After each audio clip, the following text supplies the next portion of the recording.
Good morning everyone. આજે આપણે ધોરણ 2 માં વિષય પર્યાવરણ વિષયાંક 7 આમ પણ હોય આપણા ચેપ્ટરનું નામ શું છે?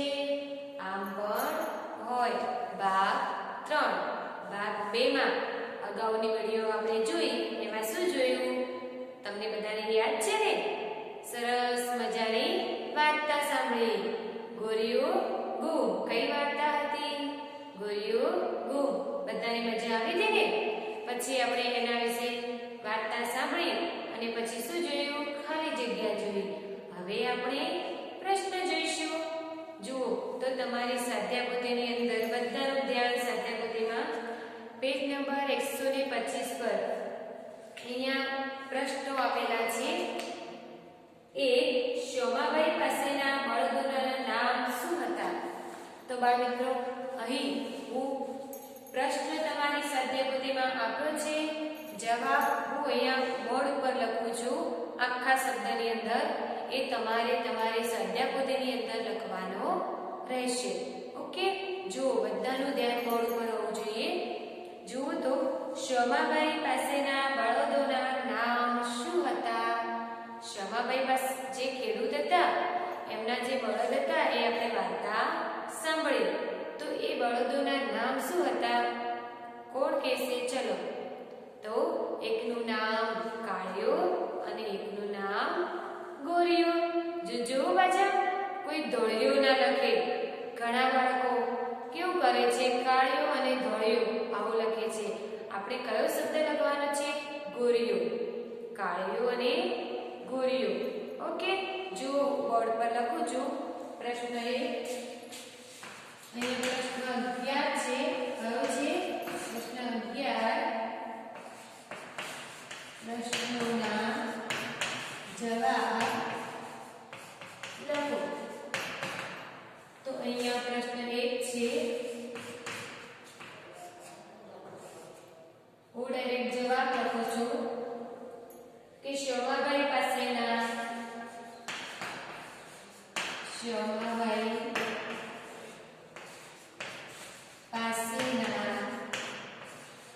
બળદોના નામ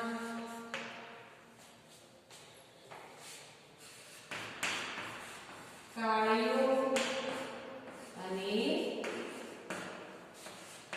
ગોરિયો। બીજું કયું નામ હતું?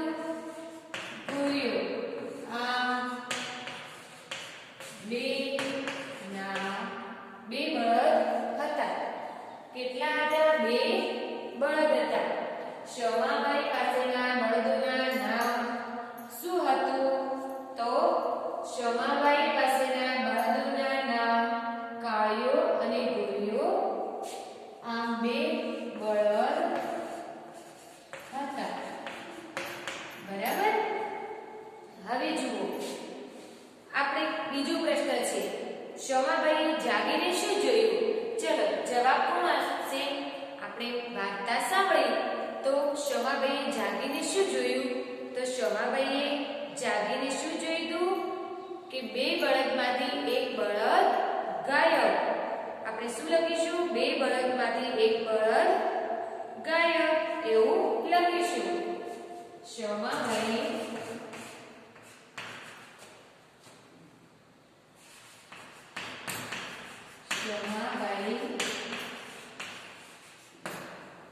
જાગીને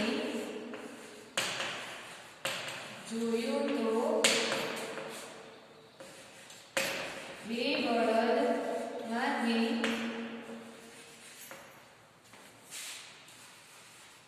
1 બળદ ગાયબ। શોમાબાઈ જ્યારે જાગીને જુએ છે ત્યારે એક જ બળદ હોય છે, કાળિયો એકલો, ગોરિયો ગુમ થઈ જાય છે એટલે કે ખોવાઈ જાય છે।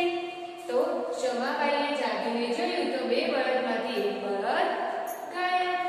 આ રીતના તમારે પ્રશ્ન લખવાનો છે।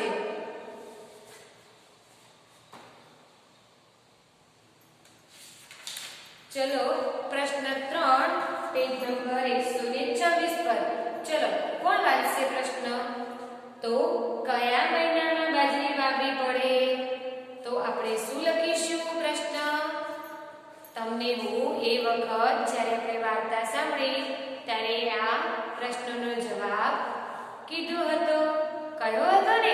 તો હવે ચલો કોણ કહેશે આપણે બાજરી વાવવાનો સમય ક્યારે થયો હતો? તો માર્ચ મહિનામાં. માર્ચ મહિનામાં બાજરી વાવવાનો સમય થયો. બરાબર. બાજરી કયા મહિનામાં બાજરી વાવવી પડે? તો માર્ચ મહિનામાં બાજરી વાવવી પડે. માર્ચ મહિનામાં બાજરી વાવવી પડે. તો વાવવાનો સમય થયો. આપણે શું લખીશું? પ્રશ્ન પ્રમાણે લખીશું કે માર્ચ મહિનામાં બાજરી વાવવી પડે. બરાબર. જુઓ હવે જવાબ ક્રમ નંબર 4 નો શું છે? વાવણી કરતા પહેલા શું કરવું પડે? કોણ કહેશે કે વાવણી કરતા પહેલા શું કરવું પડે? તો વાવણી કરતા પહેલા ખેતર ખેડવું પડે. શું કરવું પડે? ખેતરને ખેડવું પડે. તો જુઓ વાવણી કરતા પહેલા શું કરવું પડે? તો વાવણી કરતા પહેલા ખેતર ખેડવું પડે. આ રીતે તમારે સ્વાધ્યાય અંદર પ્રશ્ન લખવાનો. ઓકે. પછી જુઓ પ્રશ્ન 5. શોમાબાઈ ખેતર ખેડવા કોને લઈને ગયા? તો બંને બળદોને લઈને ગયા. આપણે શું લખીશું? જવાબ પ્રશ્ન ક્રમ નંબર 5 કે શોમાબાઈ ખેતર ખેડવા કોને લઈને ગયા? તો શોમાબાઈ ખેતર ખેડવા કોને લઈને ગયા હતા? તો બે બળદોને. આપણે લખીશું શોમાબાઈ ખેતર ખેડવા બંને બળદોને લઈને ગયા. બરાબર. આ રીતના આપણે લખીશું કે શોમાબાઈ ખેતર ખેડવા બંને બળદોને લઈને ગયા. હવે જુઓ છઠ્ઠો ક્રમ નંબર 6. શોમાબાઈ પાસેનો કયો બળદ ખોવાયો હતો? ચલો કોણ કહેશે? આપણે જવાબ લખીશું બોર્ડ પર. ક્રમ નંબર 6. શોમાબાઈ પાસેનો કયો બળદ ખોવાયો હતો? તો કયો ખોવાયો હતો? ગોરિયો. કાળિયો તો હતો જ. તો જવાબ આપણે લખીશું શોમાબાઈ પાસેનો ગોરિયો બળદ ખોવાયો હતો. ઓકે. આ રીતના તમારે પ્રશ્નનો જવાબ લખવાનો કે શોમાબાઈ પાસેનો ગોરિયો બળદ ખોવાયો હતો. હવે પછી જુઓ કે શોમાબાઈ શું વિચાર આવતા હતા? શોમાબાઈને શું વિચાર આવતા હતા? જો બાળમિત્રો આપણે વાર્તા સાંભળી કે શોમાબાઈને કેવા વિચાર આવતા હતા? તો શોમાબાઈ એવા વિચાર કરતા હતા કે મારો ગોરિયો ક્યાં હશે અને શું કરતો હશે? આપણે શું લખીશું? સ્પષ્ટ શબ્દમાં લખીશું કે મારો ગોરિયો ક્યાં ગયો હશે અને શું કરતો હશે એમ આપણે લખીશું. પ્રશ્ન 7 ક્રમ નંબર 7 કે શોમાબાઈને શું વિચાર આવતા હતા? શોમાબાઈને વિચાર આવતો હતો શોમાબાઈને વિચાર આવતો હતો કે મારો ગોરિયો ક્યાં હશે? શું લખીશું? કે મારો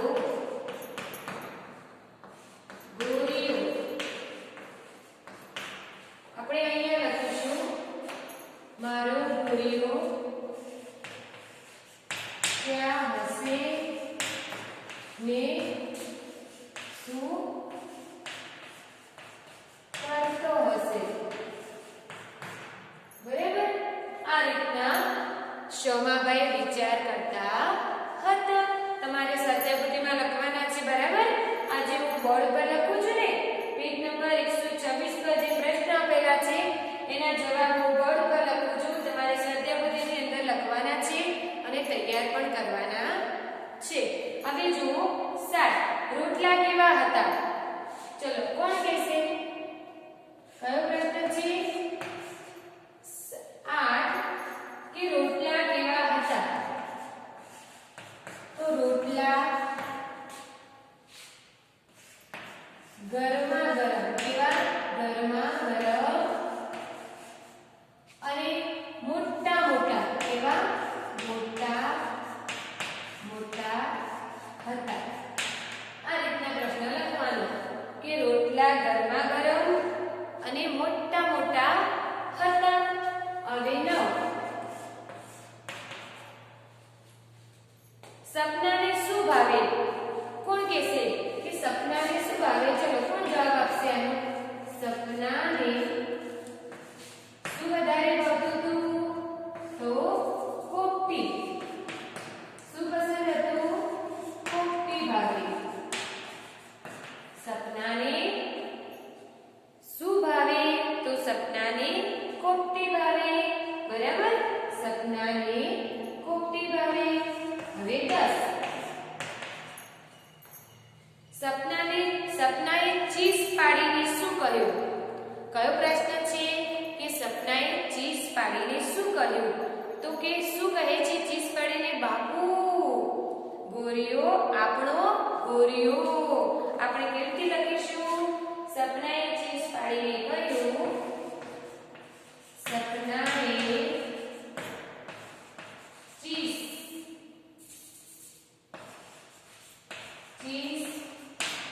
પાડીને કહ્યું. શું લખીશું? સપનાએ ચીઝ પાડીને કહ્યું બાપુ. કેવી રીતે લખીશું આપણે કે બાપુ આપણો ગોરીઓ.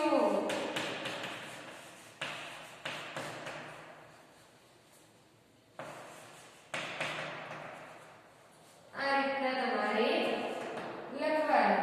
બરાબર. કે બાપુ આપણો ગોરીઓ. દેખાય છે તમને બધાને કે સપનાએ ચીઝ પાડીને શું કહ્યું? તો સપનાએ ચીઝ પાડીને કહ્યું બાપુ આપણો ગોરીઓ.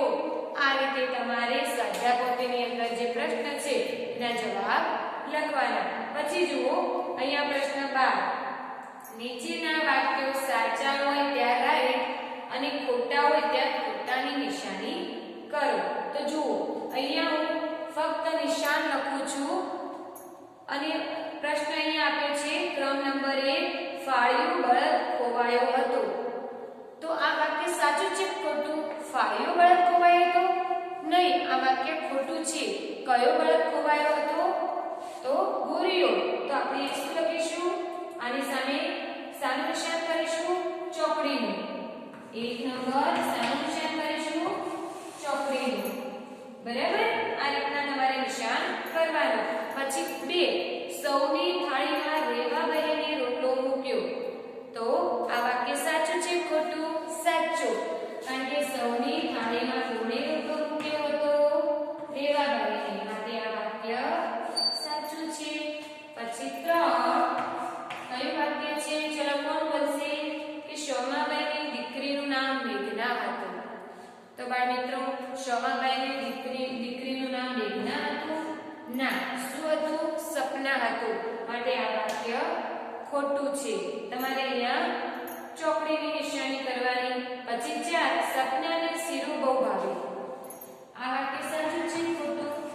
તો આ વાક્ય ખોટું છે. સપનાને શું વધારે પસંદ હતું? શું ભાવતું હતું?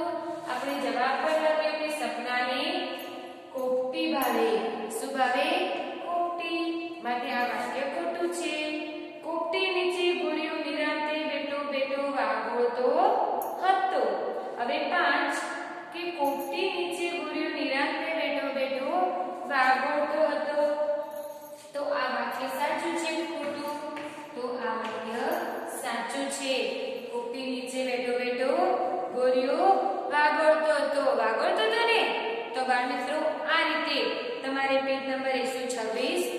સ્વાધ્યાય અંદર પૂર્ણ કરવાનું રહેશે. બરાબર.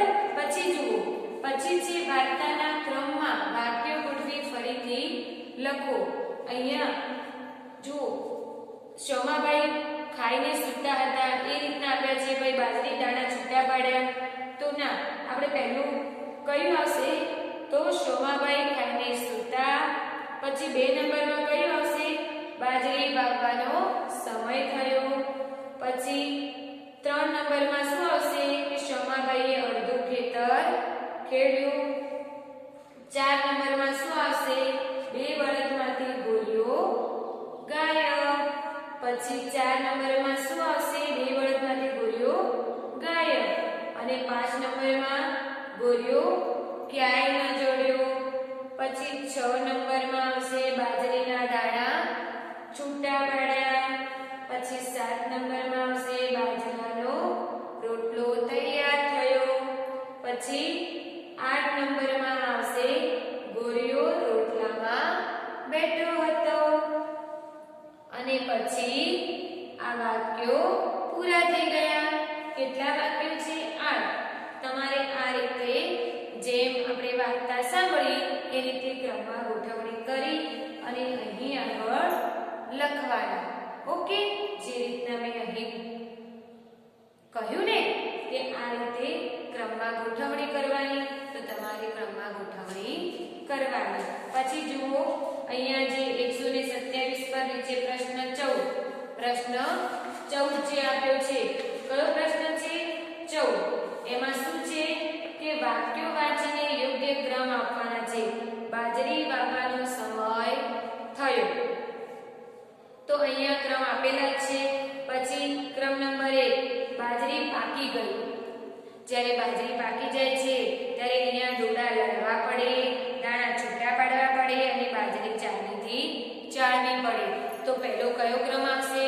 ચલો કોણ કહેશે? તો 1, ડોડા લડવા પડે.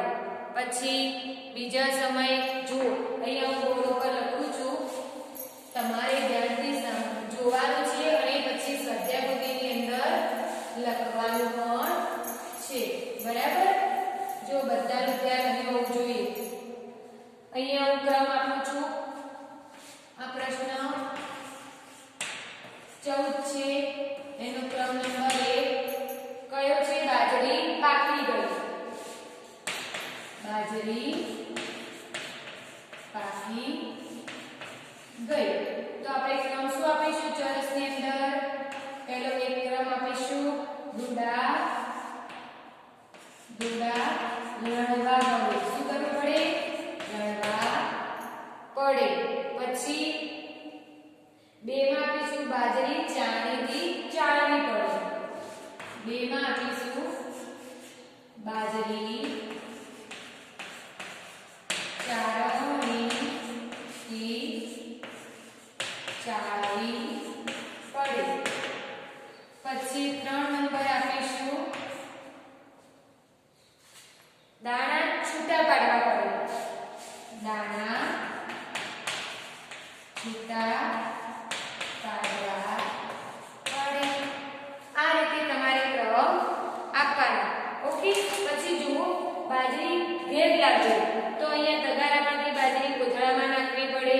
આમ અલગ અલગ વાક્ય આપેલા છે. આપણે પહેલું ક્રમ આપીશું બાજરી તગારામાં કરવી પડે. પછી તગારામાંથી બાજરી કોથળામાં નાખવી પડે અને પછી કોથળા ગાડામાં નાખવા પડે. બરાબર. પહેલા તો શું કરવું પડે? તગારામાં ભરવી પડે, પછી કોથળામાં કરવી પડે અને પછી ગાડામાં નાખવાની. બરાબર. પછી 3 નંબર બાજરીના રોટલા બનાવવા છે. તો આપણે રોટલા બનાવવા હોય તો પહેલા શું કરીએ? તો તમારે અહીંયા ક્રમ આપવાના. જુઓ કે કોથળામાંથી બાજરી કાઢવી પડે, પછી બાજરીને સાફ કરવી પડે અને પછી શું કરીએ? સાફ કરીને ઘંટીમાં દળવી પડે, ત્યારે જ રોટલા થાય ને. તો તમારે આ રીતે ક્રમ આપવાના. પછી બાજરીના રોટલા ખાવા છે. બાજરીના રોટલા ખાવા છે તો જુઓ, બાજરીનો લોટ ચાળણીથી ચાળવો જોઈએ. પછી ચૂલા ઉપર લાકડું મૂકવું જોઈએ અને ચૂલો સળગાવવો જોઈએ. આ રીતના તમારે એની સ્વાધ્યાય